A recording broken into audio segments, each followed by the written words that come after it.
Hello and welcome. In this video, we'll explore a new aspect of SQL query. We'll look at the command called in.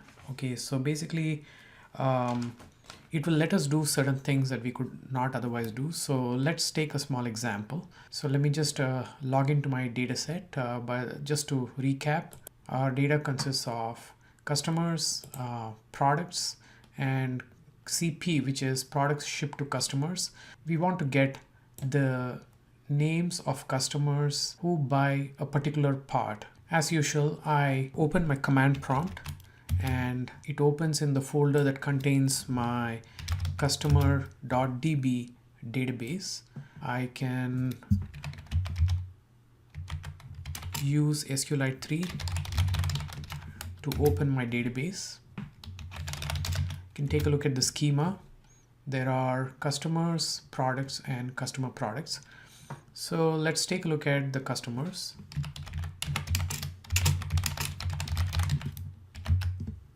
So you have customers C1 through C5 and their names. So what we want is the names of the customers who bought a particular part. And that information about who bought which part is located in the CP table. So let's take a look at that. So here we are looking at customers who bought part P1. So PNO equals P2, I'm sorry, not P1. And so there are 4 customers, C1, C2, C3, and C4 that bought the part P2. C1 is Smith, C2 is Johnson, and so on.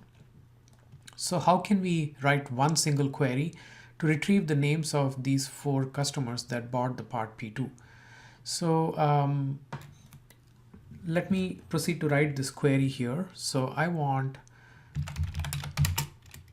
the C number, that is the customer number, and the customer name from the customers table, where the customer number is in the result of another query. So that other query is known as a subquery.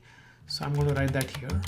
Select CNO from CP where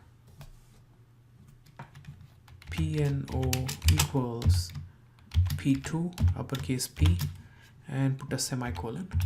And if you do that, now you can see that you have C1 and Smith, C2 and Johnson, C3 Williams, and C4 Brown. So this is one way you can write this query. So notice the in command. So the in command is basically telling SQL to look for all values of CNO that are in this set here. Now this set is the result of a separate select query, which is known as a subquery, where you're only selecting the CNO from another table, the CP table, where the part number is P2. Now the same query can also be written in the form of a join. So here's how you do it. I want to say cp.cno cname from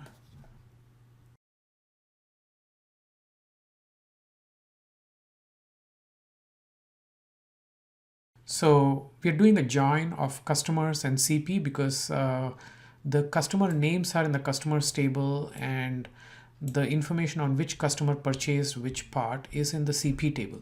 So we want to join these two tables. Out of these two tables, we want the C number and the C name. Notice that I have to specify cp.cno or I have to specify customers.cno. I have chosen to specify cp.cno here because it doesn't really matter because we are equating the customer CNO to CP CNO. So we are matching the records in the customers table and the CP table where the customer number is the same so that we refer to the same customer in both the tables. And we are adding a further filter. We are saying the part number should be P2. So that ensures that we are only retrieving those customers who have ordered the part P2 from the CP table. And then we are getting hold of those customers' names from the customers table here. So this query will also yield an identical result.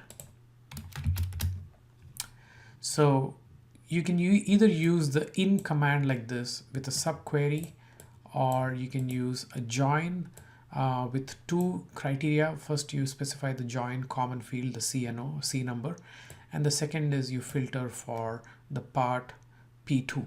So either way, you'll get the same result. You'll get the list of 4 customers that have purchased the part P2. So that's it for now. I hope you enjoyed watching this. Thank you.